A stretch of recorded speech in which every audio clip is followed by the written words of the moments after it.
going on, folks? Mimo and Cloud Back at it.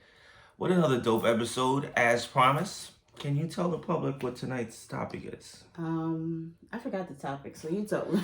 She never knows nothing, but I'm joking. Tonight's topic is what to discuss before marriage. Yes. So one of our subscribers reached out to us and said we should discuss this. Obviously, it's a very prevalent topic. So we're like, no problem, of course. So I'm gonna let you start it off as far as what you feel needs to be discussed before marriage. What are some of the things you've seen, and what did we do to go about it differently that made a difference in our experience? Yes, definitely. Well, we just celebrated 3 years of being married, and About fast. I'm loving every minute of it, Yes. as you can see. So I'm a makeup artist, and I deal with a lot of brides, and I must say that I do a lot of weddings, but I do notice that a lot of people are getting married early and divorced early. I'm talking about less than 2 years, less than 3 years, and it's really disheartening because what me and my husband have, like, I can't imagine ever wanting to part ways with that. So I'm a little confused as what's going on in these marriages that's making them lead to such a drastic decision of divorce. That's something that really it has to be like the end all be all for you and the relationship. So for me, I just feel like, how do you marry somebody that you want to divorce in less than a year or 2 years? Like, did you have these feelings prior? Did you see signs? Did you ignore the signs? Are you just marrying just to say that you're married? Did you marry the wrong person? This is some stuff that we have to tackle, because divorce should not even be an option. Especially not so early in the relationship. Like, why is that the end result? Did counseling even come into play? But what I want to talk about is what we should be focusing on first. Are you in love? Because, like I said, my husband, me, we go back and forth. We have our moments, but never once is like, I want to divorce him, or I can't do this no more. It never gets to that point. Are we just giving up too quickly? This topic is not about divorce. We should do a topic about that. But I guess I don't know if we could speak on that. But what should you know before marriage? You have to know your partner. Yeah, number one. Yes, you have to know who you are marrying. I'm a lot. He's a lot, but can we take what we both offer and deal with it? You have to know what you're ready for. A lot of people, I feel, are just getting married, maybe because of pressure, maybe because of age. They feel like they're running out of time. But family could be in the ear. Exactly. There's a lot of pressure. People are so annoying. It's like, what we're getting now is, when you gonna have a baby? When you gonna have a baby? Like, they always asking stuff. And I know when I was single, it's rough, But you have to know your partner. You have to know what you signed up for. You have to know the person that you are going to spend the rest of your life with. Let me say it again. Rest of your life. You're standing in front of, hundreds less now due to COVID. Committing to a significant other. God is watching. You're making promises to God that you're going to stick through it, and it means a lot. And you're asking him to bless the marriage and all that stuff. You got to be in it to win it. If you want to do it, at least from your end, you can't control the other end. Yeah. But, you're going in like, all right, I'm going to stick it through. I'm going to commit. Everything I'm saying, I'm going to live by, or why do it? You know what I'm saying? So cute. It's true. But you're wasting your time. You're absolutely right. Listen, you're right. And I feel like at the end of the day, you're lying to yourself. You know what I'm saying? So it's like, you need to know your partner. Like, don't be like, oh, marriage is going to change this person, or, it's growing pains.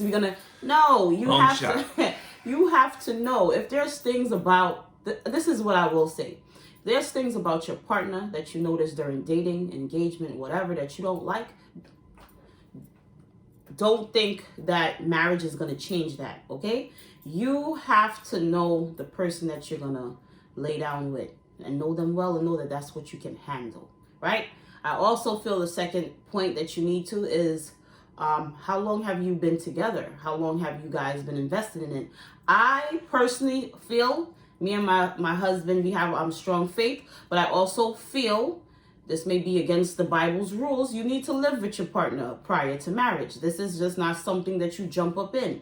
It's not. It's like a roommate situation. You know, you go to college, you get a roommate.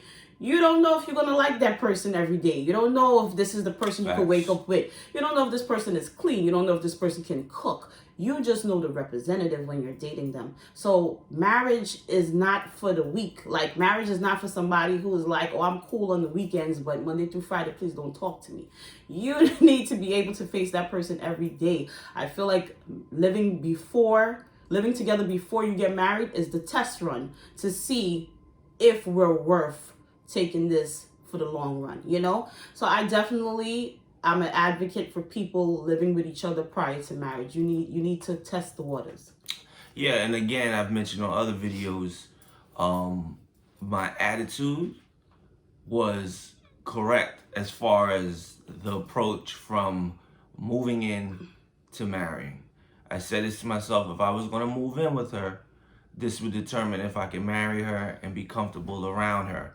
So not literally, but pretty much in my mind, in general terms speaking, I treated me moving in with her like a marriage where, all right, let's divide this up. Let's see if we can get along. And if I can get along with her by being moved in with her, then I can marry her. Yeah. If I feel like I can't marry her, then I don't need to be living with her and I should move out. Ultimately, that's what I'm telling myself, and that's what I would have been telling myself if I would have came to that within it. So when it was time to get married and people were asking, you know, how you feel now that you're married, how is it? For me, it wasn't that much of a transition because I was used to her from living with her and I knew how we got along. So I felt comfortable. So it really was just like a continuation from where we were before. And again, it took me time to get to that level of moving in. A lot of discussions, had to think about it, blah, blah, blah. So it's a process, but I think those were necessary steps. Definitely.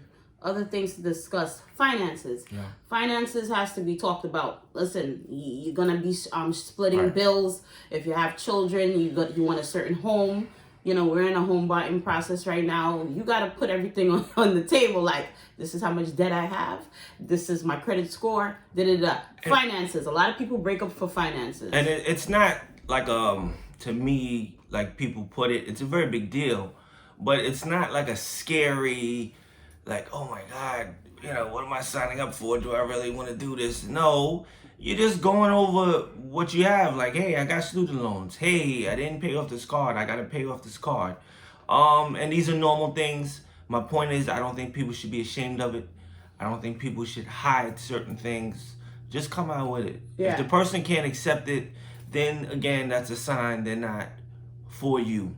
Yeah. Because it is what it is. Yeah, you can't hide your finances in marriage, you know. You're going to be sharing bills. You got to come clean with what's going on, what you got to pay for. A lot of people want to be secretive, or they want to put on like they have more than what they have.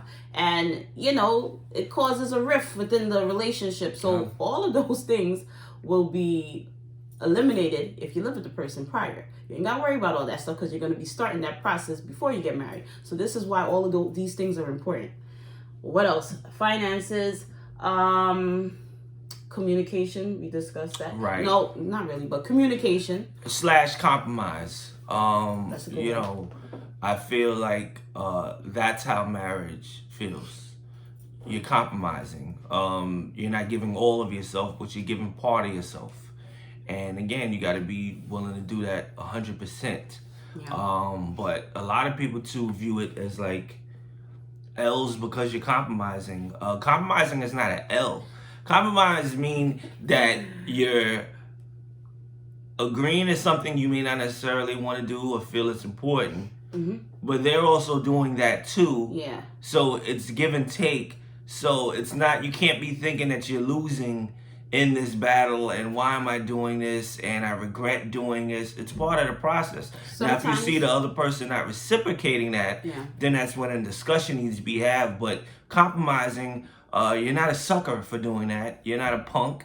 and you're not a fool for doing it. That's just part of the process. Sometimes you have to agree to disagree. You know what I'm saying? Or sometimes you just gotta do what y'all can come to an agreement to get through the day. So the compromise and the communication is very important. I just want to piggyback off of my husband saying that, like, there's people that want to continue to do their bachelorette living. A lot. Or there's men that want to continue to do their bachelor living while married. It's not going to work, okay? If you used to go to happy hour with your homegirls every day before you was married, don't expect to do those things when you're married. I'm not saying married people don't have fun, but you have different responsibilities, and now, you know, you're building a life together. It's not the same as when you was a bachelorette and you just taking it day by day. Cut out that rock star life. You got to put that to a minimum on hold or scratch it off. If you got children, you know, it varies, stuff like that. But yeah, because the time you were investing with hanging out with your homegirls all the time, you gotta put that into your husband, your you know, the same, vice versa. The man shouldn't be hanging out with his boys. My husband, you know, he likes to go for cigars and stuff like that. He does, but you know, it's not an everyday thing. You know, you have to put time and effort into the marriage. Those are things that's gonna cause rifts if you continuing to spend too many times with friends and you're not investing that time back into your marriage. Exactly. Again, get to know your woman. Yes. Get to know your man. Sometimes it's a lot of not talking, and we just watch a TV, or I'm on my cell phone, she's on her cell phone. Business too. But exactly, it's shared time. You're getting more comfortable with the person. You know, you're not trying to figure things out. You don't have like thoughts in your head of what could be going on, what not going on. I feel that's when you're 100% comfortable with the person.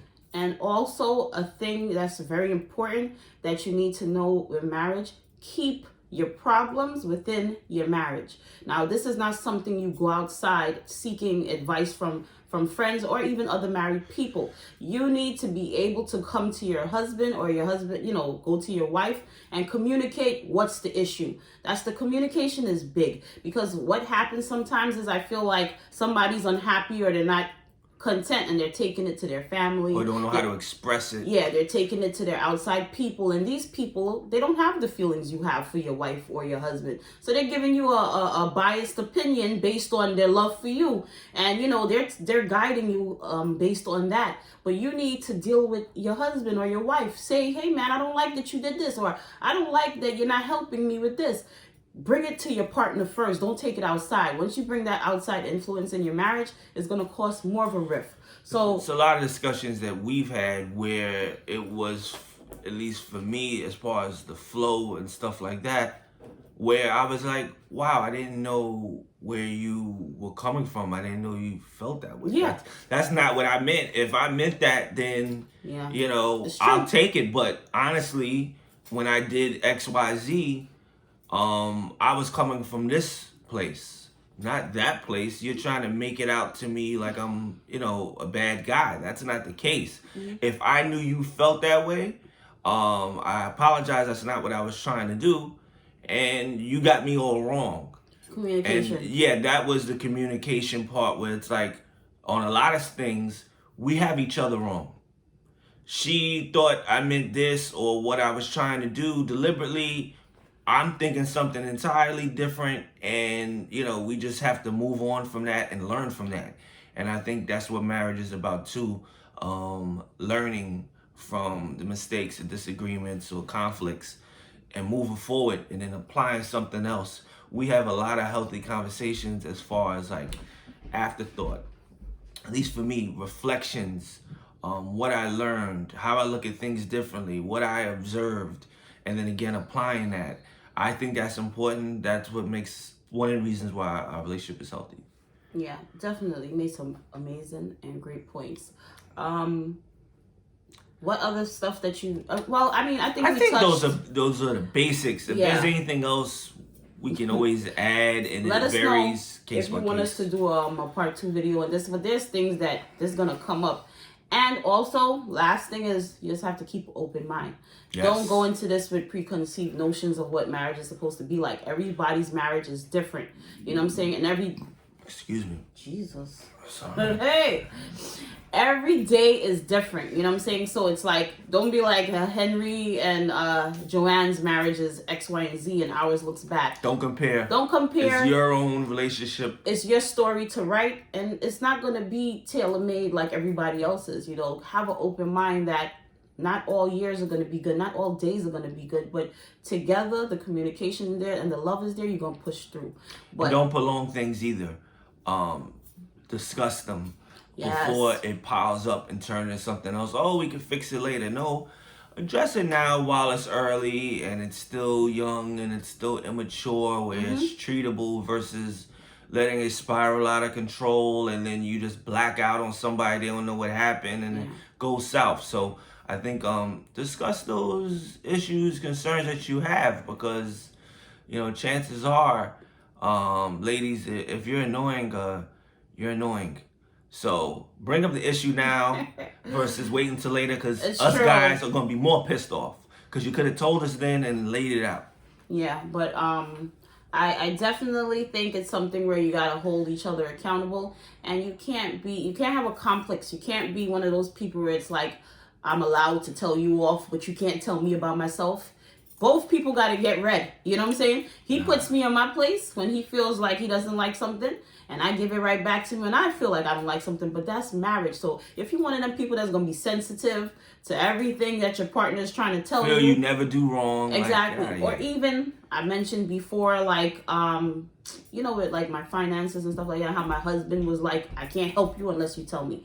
Put that pride to the side. You kind of just have to be an open book and read each other and help each other. So I hope that these tips help you guys, but don't feel negative. Don't listen to anybody's story. It's your story to write. Don't get discouraged from marriage. It's a beautiful thing. Once you communicate, you find the right person to love. I'm the happiest, honestly, no joke, that I've ever been in life. I'm such in a good place. Very content. Me too. And to me, going into another chapter of life, that's what you're supposed to be. It's supposed to be all good vibes, and you're supposed to look great, feel great, etc., etc. So what we would like for you guys to do, obviously, like, comment, share. We say it all the time, but really share your experiences, your thoughts regarding the marriage process. If you recently got engaged, if you recently got married, how has it been? Someone you're thinking of taking that step with, and you guys have been discussing it, and you're wondering, what it's going to be like, what you should do. Please share that. We appreciate that so much, because it doesn't always just go one way for people. It goes many different ways, and it varies. But you got to lay ground rules, and you got to discuss necessary things so you know who you're dealing with. That's it. All right, guys. Thank you for tuning in. We love you. We missed you. We coming back with all the heat. Promise. So, like, comment, share, and keep staying tuned. We love you. Have a good one. Bye. Bye.